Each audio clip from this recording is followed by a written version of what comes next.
ভারতের এক ধমকেই ভয় পেয়ে গেছে মুসলিম দেশ ইরান এবং তড়িঘড়ি ভারতকে বোঝানোর চেষ্টা করছে যে আমরা কিন্তু ভারতের মিত্র দেশ এবং ভারতের ওপর হামলা তো ভুলেই যান, ভারত বিরোধী কোনো কাজ ইরান কিছুতেই করবে না। অন্যদিকে ভারতের তরফ থেকে এই হামলার পর থেকে এত বেশি চটে রয়েছে যে ভারত সরকার অফিসিয়ালভাবে খোলাখুলি ধমকি দিয়েছে যে এর বদলা আমরা নিয়েই ছাড়ব। আর শুধু তাই নয়, যারা ভারতের ওপর হামলার চেষ্টা করেছে তাদেরকে কিন্তু এর দাম দিতে হবে। ব্যাস, যেমন কথা তেমন কাজ। ভারতীয় নৌবাহিনী এই মুহূর্তে সম্পূর্ণ অ্যালার্টে এবং একের পর এক যুদ্ধজাহাজ এই রিজনে পাঠিয়ে দিয়েছে যাতে কোনো প্রকার বিবাদ তৈরি হলে তার বিরুদ্ধে অ্যাকশন নিতে পারে। ফলে স্বাভাবিকভাবে এখানে প্রশ্ন উঠছে যে ভারতে কে হামলা চালিয়েছে এবং এর বিরুদ্ধে কেন ভারত এত বেশি চটে রয়েছে যে সোজা একের পর এক নিজেদের যুদ্ধজাহাজ পাঠিয়েই যাচ্ছে। জানতে হলে আমাদের আজকের এই ভিডিওটিকে শেষ পর্যন্ত দেখতে থাকুন। তবে হ্যাঁ, তার আগে অবশ্যই চ্যানেলটিকে সাবস্ক্রাইব করে আমাদেরকে সাপোর্ট করবেন। তো বন্ধুরা, আজ থেকে দুদিন আগের এই ভিডিওতে আমি আপনাদের একটা আপডেট দিয়েছিলাম যে কিভাবে ভারতীয় জলসীমার কাছে এই ট্যাঙ্কার জাহাজের ওপর একটা ড্রোন অ্যাটাক হয়, যেখানে এই জাহাজ খুবই মারাত্মকভাবে ক্ষতিগ্রস্ত হয়। যদিও পরবর্তীতে এর যে সমস্ত ইমেজ সামনে এসেছে, যেটা এই মুহূর্তে আপনারা স্ক্রিনে দেখতেও পাচ্ছেন, আর এগুলিকে যদি খুব ভালোভাবে খেয়াল করেন তাহলেই বুঝতে পারবেন যে এটা কিন্তু কোনো ছোটোখাটো অ্যাটাক ছিল না। জাহাজের একটা বড় অংশ এমনভাবে ক্ষতিগ্রস্ত হয়েছে যে অন্য কোনো এরিয়াতেই অ্যাটাক হলে এর চান্স ছিল যে পুরো জাহাজই ডুবে যেত। ফলে বুঝতেই পারছেন যে এটা একটা বিরাট বড় টেররিস্ট অ্যাটাক হিসেবে কনসিডার করা হচ্ছে। এবার এখানে স্বাভাবিকভাবে এটা যেহেতু ভারতীয় ইনফ্লুয়েন্সের আন্ডারে আসছে, ফলে ভারতকে তো জবাব দিতেই হবে। কারণ ভারত শুরু থেকেই বলে রেখেছে যে এই ভারত মহাসাগর রিজিয়ন, আরব সাগরের এই এরিয়া এবং বঙ্গোপসাগর পর্যন্ত ভারতীয় নৌবাহিনীর কন্ট্রোল। আর এই মুহূর্তের সমস্ত গ্লোবাল মিডিয়ার সবচেয়ে বড় হেডলাইন কি, যে দেখুন কিভাবে ভারত তড়িঘড়ি নিজেদের নৌবাহিনীকে পাঠিয়ে দিয়েছে।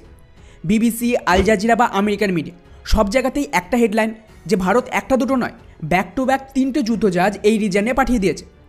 আর এখানেই শেষ নয়, এর ঠিক ইমিডিয়েটলি পর আমাদের রক্ষামন্ত্রীর তরফ থেকেও স্টেটমেন্ট এসেছে, যেটা ইরান সহ বাকি দেশগুলোর চিন্তা বাড়িয়ে দিয়েছে। আগে এই ভিডিও ফুটেজটা দেখুন, তারপর আমি বাকিটা বলছি। समाप्त करने से एक और बात कहना चाहता हूं। आजकल समुद्र में हलचल कुछ ज्यादा बढ़ गई है।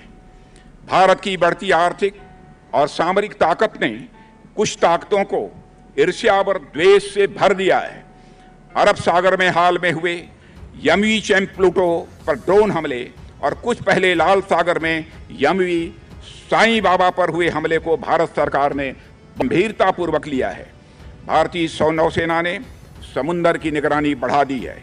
जिन्होंने भी इस हमले को अंजाम दिया है उन्हें हम सागर तल से भी ढूंढ निकालेंगे और उनके खिलाफ कठोर कार्रवाई की जाएगी। मैं यह आपको आश्वस्त करना चाहता हूं।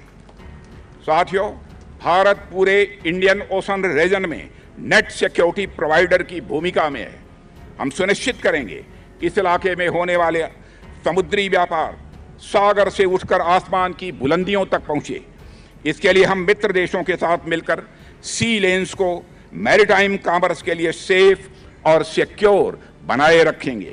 তো শুনলেন, এই ধরনের পরিস্থিতিতে কিন্তু নর্মালি আমাদের তরফ থেকে এত বেশি অ্যাগ্রেসিভ স্টেটমেন্ট আসে না।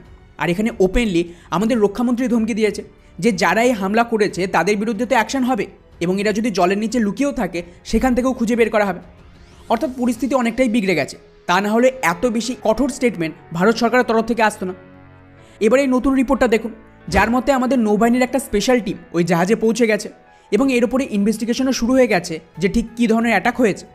এমনকি কিছুক্ষণ আগেই ভারতীয় নৌবাহিনী এটা কনফার্ম করেছে যে আমরা এই হামলার সমস্ত প্রজেক্টাইল যেটা ছিল যাদের উপর অ্যাটাক হয়েছে তা রিকভার করে নিয়েছি এবং এর উপরে ভারতে আলাদা করে ইনভেস্টিগেশন চলবে যে কোন দেশ এই ধরনের প্রজেক্টাইল ব্যবহার করে।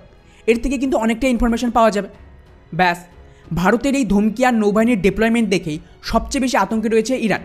এখানে দেখুন, ইরানের সরকার কিন্তু অফিসিয়াল স্টেটমেন্ট রিলিজ করেছে যে ভারতের কাছে যে হামলা হয়েছে এতে আমাদের কোনো হাত নেই এবং আমরা কোনো প্রকার ভারত বিরোধী অ্যাক্টিভিটির মধ্যে নেই। এমনকি ইরানের তরফ থেকে এটাও দাবি করছে যে আমেরিকার দ্বারা ইচ্ছাকৃতভাবে ভারতকে আমাদের বিরুদ্ধে করার চেষ্টা করছে। অর্থাৎ এখানে একটা বিরাট বড় গেম চলছে। আর টু বি অনেস্ট, এর সম্ভাবনা অনেকটাই কম যে ইরান এই মুহূর্তে দাঁড়িয়ে এত বড় রিস্ক নেবে। কেন আজকের দিনে ইরানের জন্য সবচেয়ে গুরুত্বপূর্ণ দুটো পার্টনার যদি কেউ থেকে থাকে সেটা হয় ভারত, রাশিয়া অথবা চায়না। আর শুধু তাই না, ইরানের ভেতর দিয়ে যে করিডোর তৈরি হবে, চাহবার পোর্ট, এই সমস্ত কিছু ভারতের ফান্ডিংয়েই হচ্ছে। ফলে ইরান এই মুহূর্তে এত বড় রিস্ক নিতে পারবে না যে ভারত ওদের বিরুদ্ধে হয়ে যায়। ফলে ওভারঅল এখানে 2 থেকে 3টে বড় সম্ভাবনা রয়েছে।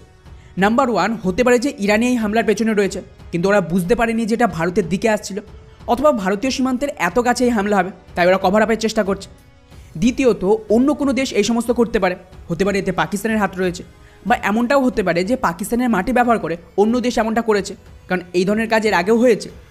তবে যেই করে থাকুক বিষয়টি কিন্তু অনেক দূর গড়াবে। এখন দেখা যাক যে এর বিরুদ্ধে আর কী কী অ্যাকশন নেওয়া হয়। বাকি এই পুরো বিষয়টিকে নিয়ে আপনাদের কি মনে হয় নিচে অবশ্যই কমেন্ট করে জানাবেন। জয় হিন্দ।